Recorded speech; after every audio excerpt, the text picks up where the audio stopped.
cette jeune Suédoise si sympathique, tellement originale dans sa pensée. La jeune femme qui aujourd'hui incarne la parole de cette jeunesse qui en a assez. Je pense que sa place n'est pas sur les bancs de l'Assemblée nationale, mais sur les bancs de l'école. En un an, une adolescente de 16 ans est passée de militante esseulée à véritable rockstar de la lutte mondiale contre le réchauffement climatique, adulée à son arrivée à New York après une traversée de l'Atlantique en voilier zéro déchet. Climate and ecological crisis is a global crisis and the biggest crisis humanity has ever faced.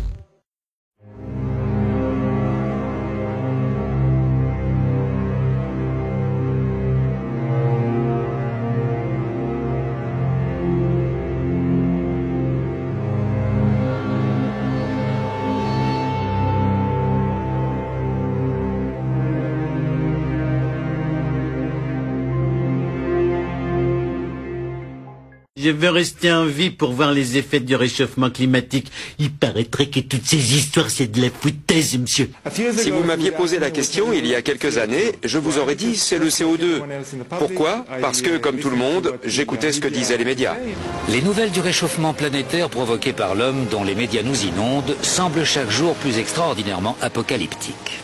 Et malgré tout, un certain nombre d'éminents spécialistes du climat affirment aujourd'hui que cette théorie n'a tout simplement aucun sens.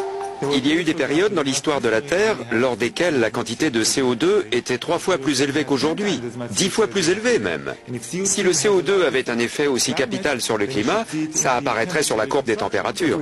Si on analyse le climat à l'échelle géologique, on n'accordera jamais au CO2 une influence aussi importante. Aucun changement climatique majeur de ce dernier millénaire peut s'expliquer par le CO2. On ne peut pas dire que le CO2 est à l'origine des variations climatiques, il ne l'a jamais été. J'ai souvent entendu dire qu'il y avait un consensus de milliers de scientifiques sur la question du réchauffement planétaire, selon lequel les hommes seraient en train de causer un changement catastrophique du système climatique. Eh bien moi, en tant que scientifique, je pense que c'est faux. Le réchauffement climatique provoqué par l'homme n'est pas une théorie scientifique ordinaire. Elle est soutenue par un organisme politique puissant de l'ONU, le GIEC. Le groupe d'experts intergouvernemental sur l'évolution du climat. Le GIEC, comme tout autre organisme de l'ONU, est politique. Les conclusions de ces rapports sont influencées par la politique. Prétendre que le GIEC rassemble les 1500 ou 2500 meilleurs scientifiques du monde est faux.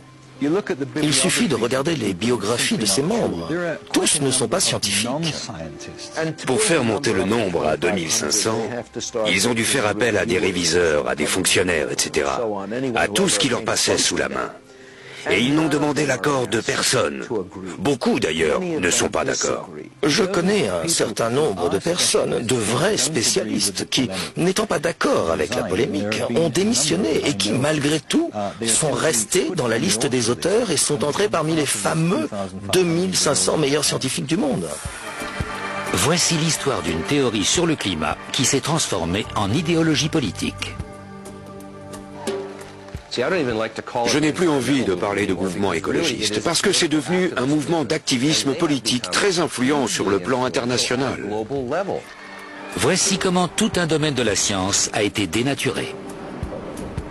Les scientifiques du climat ont besoin qu'il y ait un problème s'ils veulent qu'on finance leurs travaux.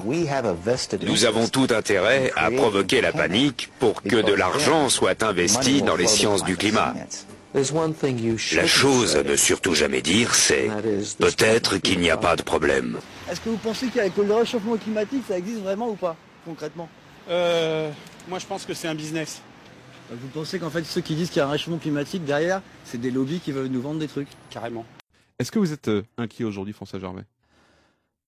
Que nous réservera ce que j'appellerais la bulle climatique? Oui, il y a peut-être de quoi s'interroger là-dessus. Mais vos inquiétudes ne sont pas les mêmes que celles du GIEC.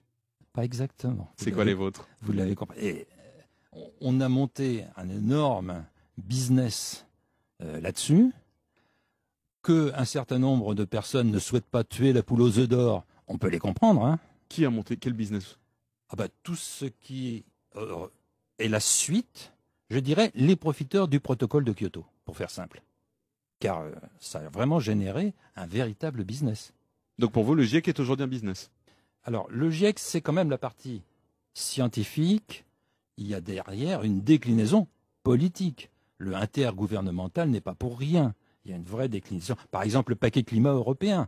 relève directement de ce souci de économiser les gaz à effet de serre. Mais si on fait le calcul, je fais le calcul dans le livre, le paquet climat, la réduction de 20% des émissions de CO2 en 2020, ça va éviter un réchauffement de la planète de entre 1 millième et 6 millièmes de degré. Et renseignez-vous pour savoir combien ça coûte. Oui. Hein? Donc Puisque pour vous, c'est un globalement, business aujourd'hui. Ben, La bien crainte sûr, de mais réchauffement climatique est un business. l'Agence internationale de l'énergie l'avait chiffré au moment du protocole de Kyoto à 45 000 milliards de dollars, donc 35 000 milliards d'euros. Voilà. C'est pas une petite somme, c'est l'équivalent de la dette souveraine mondiale actuelle. Vous vous rendez compte?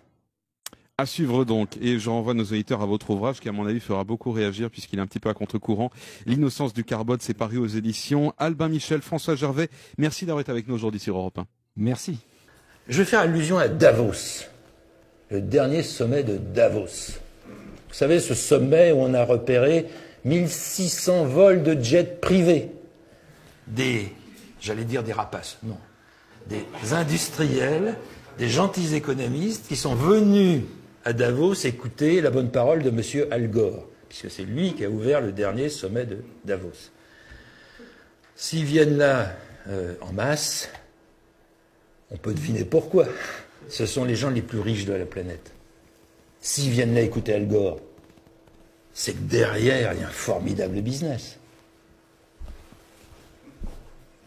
Effectivement, on va s'intéresser à l'Arctique parce que c'est un endroit du globe assez intéressant pour étudier la manière dont certains voient finalement dans le dérèglement climatique une nouvelle manière de faire des affaires et du business.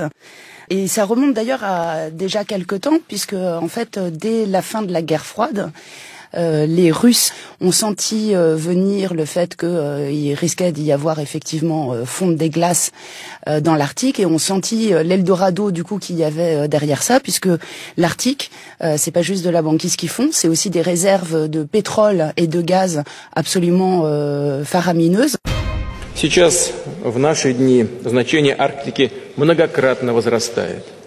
Она становится местом самого пристального внимания стран и народов, и как регион, от самочувствия которого во многом зависит климат планеты, и как сокровищница уникальной природы, и, конечно, как территория с колоссальными экономическими возможностями, с огромным экономическим потенциалом. L'Arctique, c'est le nouvel Eldorado tant convoité par la Russie. Pris dans les glaces plusieurs mois par an, un territoire inhospitalier seulement voilà, c'est aussi une nouvelle route commerciale qui renferme de gigantesques réserves d'hydrocarbures, dont 20% n'ont pas encore été découvertes. Donc avec ma carte, je suis rentré, et là il y avait des nœuds papes partout. Le pape, l'hyperclasse en fait. Ah bah c'était top, la super classe invisible. Et je reconnais Kissinger. Il y avait Brzezinski, il y avait des grands patrons, Anne Lauvergeon, il y avait avec des petites tables très bien achalandées. Et ils parlaient entre eux, puis il y a eu les discours, et je suis resté jusqu'au bout. Et en fait, ce que j'ai compris, c'est que c'était la trilatérale branche Europe. Ils étaient 400. Et ils disaient qu'il faut détruire les nations. Il disait qu'il faut détruire l'homogénéité des nations. Très intéressant. Pour pouvoir augmenter les marchés. Avoir le marché planétaire de masse. Et c'est eux qui ont inventé le mot gouvernance mondiale. Ils parlaient du réchauffement climatique. Ils disaient que dans les écoles, au lieu de dire aux enfants « sauvez votre pays, sauvez votre région, sauvez l'arbre qui est en face de chez vous », non, sauvez la planète. C'est là. Et il parlait de la nécessité de réunir dans le même combat les deux libéralismes, le libéralisme économique, en faisant sauter les frontières, et le libéralisme sociétal. On a le droit de discuter entre eux, ce sont des chefs d'entreprise, ou discuter aussi avec des chefs d'entreprise, ils l'ont fait au Parlement européen, c'est pas forcément un complot. Absolument, c'est pas forcément un complot, ils n'ont pas besoin de comploter, ils ont le pouvoir. Ce que m'a dit un jour François Fillon, je lui ai dit, mais pourquoi tu vas au groupe Bilderberg? Parce qu'il est rentré, il a été agréé par le groupe Bilderberg, de même que son ami Alain Juppé l'année d'après. C'est quoi? Dans l'évangile, on dit, faut pas mettre la lumière sous le boisseau. Ça vaut pour la franc-maçonnerie aussi. Pourquoi ils se cachent, ces gens-là? Pourquoi ils se cachent? Il vous a répondu quoi? Et il m'a répondu, incroyable la réponse, il m'a dit, que veux-tu, c'est eux qui nous gouvernent. Voilà. Donc en fait, le groupe Bilderberg, la trilatérale, ça existe. Alors, la différence entre moi et beaucoup d'autres, beaucoup de gens disent, ah, c'est le complot, la conspiration mondiale. Non, mais non, ils ont le pouvoir. Ils ont le pouvoir. Et là, il parlait de quoi? C'est pas une conversation, là. Il disait, voilà les objectifs. Et parmi les objectifs, ce jour-là, en 2007, il y avait le fameux traité transatlantique. Et ce traité transatlantique qui se prépare, c'est un traité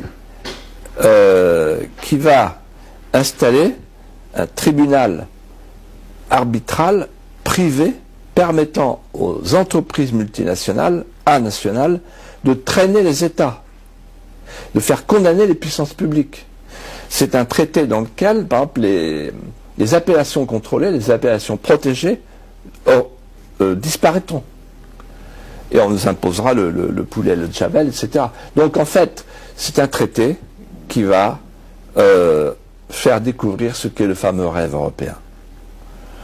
Le rêve européen n'était pas de construire une nation nouvelle à la place des nations défuntes à Maastricht. Le rêve européen, c'était de livrer un espace sans nation, sans gouvernement, sans démocratie, sans limite territoriale, de le livrer au marché planétaire de masse sous clé américaine. Et quand on disait ça, nous les conscrits de Maastricht, des gens comme Séguin, Pasqua, Chevènement et Le Pen, on nous disait vous êtes des menteurs, vous exagérez. En fait, on était en dessous de la réalité.